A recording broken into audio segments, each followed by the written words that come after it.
এত আসতে মাইক লাগবে নাকি? কেমন আছো? ভেরি গুড, আমিও খুব ভালো আছি, যদিও সময়টা খুব একটা ভালো না। আগস্ট মাস আমাদের একটা দুঃখের মাস, শোকের মাস। এই মাসে আমরা হারিয়েছি আমাদের জাতির জনক সহ তার পুরো পরিবারকে। আমি শিল্পী, আমাদের জাতির জনক বঙ্গবন্ধু শেখ মুজিবুর রহমান এবং তার পুরো পরিবারের আত্মার প্রতি শ্রদ্ধা নিবেদন করছি। আজকে আমরা যে চলচ্চিত্রটা নিয়ে এখানে এসেছি, মাইক চলচ্চিত্রটার মূল উপজীব্য কিন্তু জাতির জনকের ৭ই মার্চের ভাষণ। যেই ভাষণ দিয়ে উদ্বুদ্ধ করেছে বাঙালি জাতিকে, যে ভাষণ আমাদেরকে এনে দিয়েছে বাংলাদেশ নামক রাষ্ট্রকে। আজকে আমরা এই যে বাংলাদেশ, স্বাধীন বাংলাদেশে স্বাধীনভাবে চলাফেরা করি, কথা বলি, সবকিছুর মূলেই কিন্তু ছিল এই বক্তৃতা। এই বক্তৃতাটি এখন আমরা জানি, তোমরা নিশ্চয়ই জানো, ওয়ার্ল্ড হেরিটেজে স্থান পেয়েছে এবং বিশ্বের অন্যতম শ্রেষ্ঠ একটি ভাষণ। এই ভাষণটি প্রজন্ম থেকে প্রজন্মান্তরে ছড়িয়ে দেওয়ার প্রয়াস নিয়ে কিন্তু শাহিন ভাই এবং তার টিম মাইক চলচ্চিত্রকে বানিয়েছে। একটা অন্ধকার সময় ছিল 75-এর পর থেকে, যখন বঙ্গবন্ধু কি সেটা আমরা আস্তে আস্তে ভুলতে বসেছিলাম।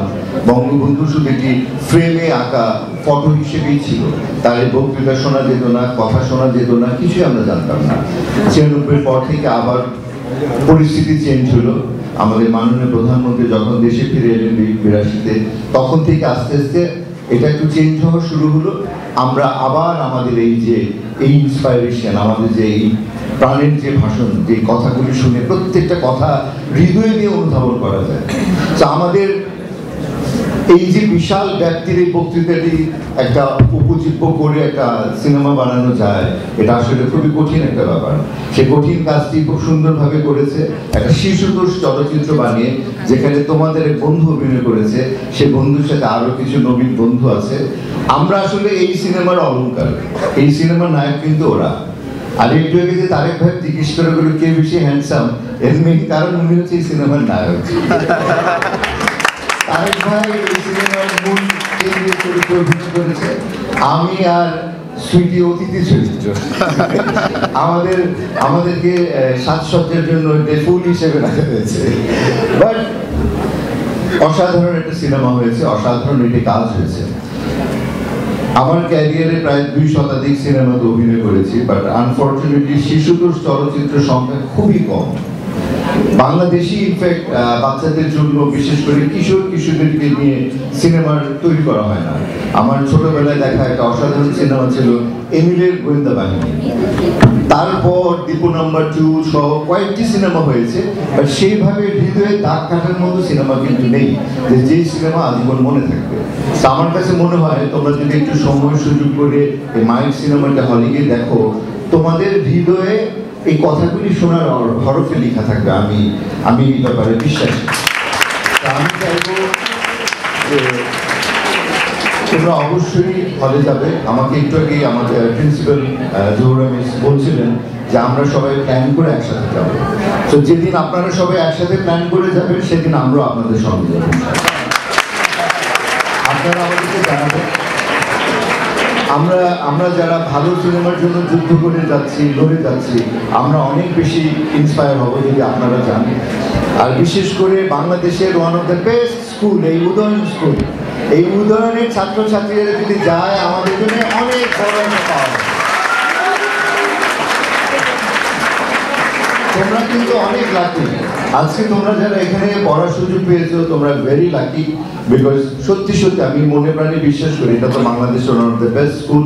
সো এই একাডেমিক শিক্ষা নিয়ে তোমরা যখন বেরোবে, তোমাদের জীবন কিন্তু জীবনের সামনের পথগুলো আরো সুন্দর হবে, সুগম হবে।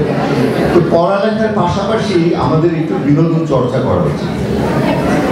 কারো যদি গান ভালো লাগে গান, নাচ ভালো লাগে নাচ। এখন তো নানান ধরনের প্ল্যাটফর্ম আছে, ইউটিউব আর টিকটক দিয়ে তো নিজেরাই স্টার হয়ে যাচ্ছে সবাই। তো সেখান থেকে বেরিয়ে আমার মনে হয় তোমরা যদি কনস্ট্রাকটিভ কোনো বিনোদনের সঙ্গে সংযুক্ত হও, সেটা আমার মনে হয় অনেক ভালো একটা উদ্যোগ হবে। তারেক ভাই যে বলে গেল, স্কুল থেকেই কিন্তু শুরু করতে হয়। এই স্কুল ইজ বেস্ট টাইম। আর ক্লাস 9 হচ্ছে গিয়ে সবচেয়ে সুন্দর একটা বয়স। অনেক বেশি টেনশনও থাকে না, কিন্তু নিজেকে অনেক বড় মনে হয়। ক্লাস 9 থেকে গিয়ে কিন্তু নানান ধরনের চিঠির আদান প্রদান, ফোন নাম্বার দেয়া নেওয়া এসব শুরু হয়ে যায়। আমি জানি না কার কিছু শুরু হয়েছে কিনা, আমার তো শুরু হয়ে গেছে। কিন্তু ক্লাস 10 গেলে আমার অনেক বড় চাপ, ম্যাট্রিক পরীক্ষার আগে অনেক প্রেশার থাকে। তো এই সময়গুলো থেকে লাইফের বেস্ট টাইম। আজকে এই যে বন্ধুত্ব হয়েছে, এই যে বন্ধুরা আছে, এই বন্ধুরা আজীবন তোমাদের সঙ্গে থাকবে। এই বন্ধুর চেয়ে বড় বন্ধু আর জীবনে পাওয়া যায় না। So enjoy your life, enjoy this moment, this is very special moment. জীবনের আজীবন যতদিন বেঁচে থাকবে ততদিন এটা মনে থাকবে। আমি যখন শুনলাম যে ক্লাস 9-এর ছেলেমেয়েরা ঢুকছে, আমি কিন্তু আমার স্মৃতির অতুল গহ্বরে চলে গেছিলাম, আমার বন্ধুদের কথা মনে পড়ছিল। So you should have good friends. শিক্ষকরা দেখলাম খুব ভালো, খুব ফ্রেন্ডলি শিক্ষক। শিক্ষকদের কথা একটু মন দিয়ে শুনুন। অনেক কঠিন মনে হবে যে শিক্ষকরা শুধু এখন বকাই দিচ্ছে, আসলে এই বকাগুলি এক একটা দোয়া। এই যে টিচাররা নিজের জীবন বিপন্ন করে স্যাক্রিফাইস, এটা অনেক বড় স্যাক্রিফাইস। এই ভোরবেলা উঠে এসে অন্যকে জ্ঞান দিচ্ছে, কজন পারে সেটা করতে? খুব কম মানুষের পক্ষে সম্ভব। তারা আমাদের আজীবন শ্রদ্ধার জায়গায় থাকবেন। এই শিক্ষকদের কথাগুলো শুনবে, সম্মান করবে, বাবা মার সাথে একটা ভালো বন্ধুত্ব তৈরি করবে। আমি চাই না আমি কখনো যদি মনে শুনি যে এখানে এই স্কুলের কোনো একটা বাচ্চা একটু ডিরেল হয়েছে, I will be very upset. এত ভালো জায়গায় পড়ে, এত ভালো শিক্ষা গ্রহণ করে তোমরা জীবনে অনেক বড় হও। বাংলাদেশকে আমাদের মাননীয় প্রধানমন্ত্রী যেভাবে সামনের দিকে এগিয়ে নিয়ে যাচ্ছেন, সেই পথে সামিল হোক, সেটাই থাকবে আমার আজকের এই কথা বলার মূল উদ্দেশ্য। আর এরপর আজকে জানি একটু কথা শোনাটা তো একটু বোরিং, আমাদেরও খুব বোর লাগতো ছোটবেলায় এরকম কথা শুনতে। বাট এখন মনে হয় সেই কথাগুলি যদি আর একটু মনোযোগ দিয়ে শুনতাম, হয়তো জীবনে আরো তারেক ভাইয়ের মতো ভালো অভিনেতা হতে পারত। তো এই কথা দিয়েই আমাদের দেশ স্বাধীন হয়েছে, এই 7ই মার্চের ভাষণ দিয়ে আমাদের দেশ স্বাধীন হয়েছে। তো কথা খুব শোনা জরুরি। সবাই কথা বললে হবে না, কথা শুনতে হবে, সেগুলি বুকে ধারণ করতে হবে। সো আমি চাইবো যে আমি মিসকে বলে যাব, প্রধান প্রিন্সিপালকে, যে যদি এখানে কোনো বড় কালচারাল প্রোগ্রাম করা হয় এবং আমাদেরকে ইনভাইট করা হয়, অবশ্যই আসবো। আজকে তোমাদেরকে সিনেমার প্রমোশনে এসে সিনেমার কিছু কথা বললাম, সিনেমার কিছু ক্লিপস দেখালাম। পরবর্তীতে হয়তো আমরা একসাথে এসে আনন্দ করবো। আমি সেই দিনের অপেক্ষায় থাকবো। আর এই আগস্ট মাসে আমার আরও একটা সিনেমা রিলিজ হচ্ছে 18 তারিখে, 1971 শেষের দিন। দুটোই দেশের সিনেমা। তো সময় সুযোগ করে অবশ্যই মাইক তো দেখবেই, সেই সাথে ফ্যামিলি সবাইকে বলবে 1971 শেষের দিনগুলো দেখতে। দুটোই অনুদানের সিনেমা। সেটাও ঢাকা ইউনিভার্সিটির শিক্ষকের মেয়ে বানিয়েছে, বিধি হক বানিয়েছে। তো মাইক চলচ্চিত্র এবং এই দুই চলচ্চিত্রের পাশে তোমরা থাকবে, এই প্রত্যাশা তোমাদের কাছে। তোমাদের জন্য অনেক অনেক অনেক ভালোবাসা, অনেক ভালোবাসা। আমি কিছুদিন আগে মাননীয় প্রধানমন্ত্রীকে একটা কবিতা শুনিয়েছিলাম। আমি তোমাদেরকে সেই কবিতাটা একটু শোনাবো। তুমি আজ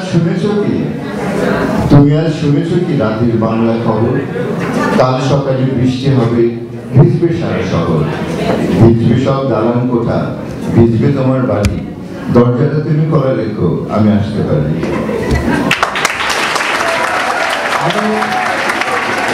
আমি চাইবো তোমাদের হৃদয়ের ভালোবাসার দরজা যেন আমার জন্য খোলা থাকে, আমার হৃদয়ের ভালোবাসার দরজা তোমাদের জন্য সবসময় খোলা থাকে। সবাই ভালো থাকবে। নিজের দেশকে যে যার অবস্থান থেকে আমাদের এই প্রিয় মাতৃভূমি বাংলাদেশকে আরেকটু করে বেশি ভালোবাসবে, তবে আমাদের এই দেশ উন্নতির শিখরে পৌঁছে যাবে।